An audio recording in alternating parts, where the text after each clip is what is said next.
New York শহরের একটা সুন্দর সকালে তোমাদেরকে অনেক অনেক স্বাগত জানাই। চলো আজকের ব্লগে দেখাবো আমরা কি করে গেছিলাম এম্পায়ার স্টেট বিল্ডিং, আর এম্পায়ার স্টেট বিল্ডিংয়ের মধ্যে কি কি দেখার আছে।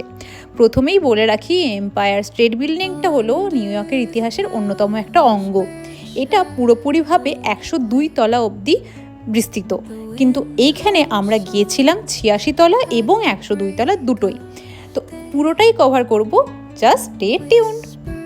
প্রথমেই বলে রাখি, আগে থেকে টিকিট না কাটলে তোমরা এইগুলো কিছুই ঘুরতে পারবে না।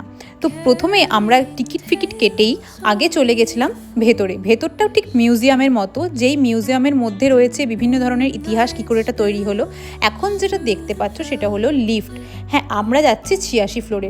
এই লিফটের মধ্যে ওপরের অংশটা ঠিক 3D অ্যানিমেশনের মতো, যে দেখা যাবে কিভাবে আমরা ওপরের দিকে গগনচুম্বী এই বিল্ডিংয়ের ওপরের দিকে আমরা উঠছি। এইবারে এইবারে দেখতেই পাচ্ছ টিকিট হোল্ডার সাইন। হ্যাঁ, যারা যারা টিকিট নিয়ে এসছে তারা এবারে আগে দেখতে পারবে। এইখানে প্রথমেই যেটা ছিল সেটা হলো বিভিন্ন আর্কিটেকচার, যেটা অনেক আগে নিউ ইয়র্ক শহরটা যেমন দেখতে ছিল সেরকমের আকারে তৈরি। এছাড়াও ছিল বিভিন্ন ধরনের অ্যানিমেটেড ভিডিও, যেখানে দেখাচ্ছে আগেকার দিনের মানুষ কিভাবে এই এত তলা বিল্ডিংটা তৈরি করতে সাহায্য করেছিল। এরপর 86 তলার মাঝে একটা জায়গা ছিল যেখান থেকে পুরোপুরিভাবে নিচেটা দেখা যায়। এখান থেকে যেমন নিচেও দেখা যায়, তেমনি এইখান থেকে ওপরটাও দেখা যায়। এই যে দেখতে পাচ্ছ এখন সেটা হলো কি ওপরটা, যেটা পুরোপুরিভাবে অন্ধকার লাগছে এবং এখান দিয়ে যথেষ্ট ভয়ও লাগছিল। বারবার ধরে উঁকি দিয়ে দেখার চেষ্টা করছিলাম যে আদৌ ঠিকঠাক করে দেখতে পাচ্ছি কি না। বলতে গেলে পুরোপুরিভাবে অন্ধকার, আর কিছুই নাই। আর ওপরের দিকে এক চিমটে আলো দেখা যাচ্ছিল। হ্যাঁ, ওইটাই হচ্ছে চূড়া। এরপর লাইন দিয়েছিলাম কিংকং বাবাজির সাথে ছবি তোলার উদ্দেশ্যে।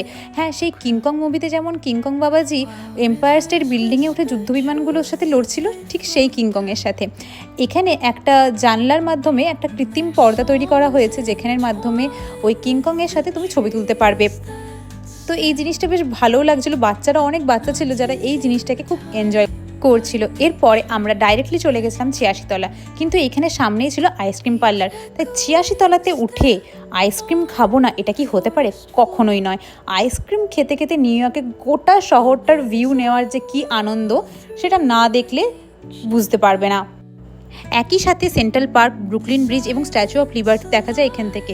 বলতে পারো গোটা নিউ ইয়র্ক শহরটাকেই তুমি এখান থেকে দেখতে পারবে। তো ব্লগটা ভালো লাগলে অবশ্যই লাইক করো, শেয়ার করো পরিচিতদের সাথে। পরে দেখা হচ্ছে পরের ব্লগে।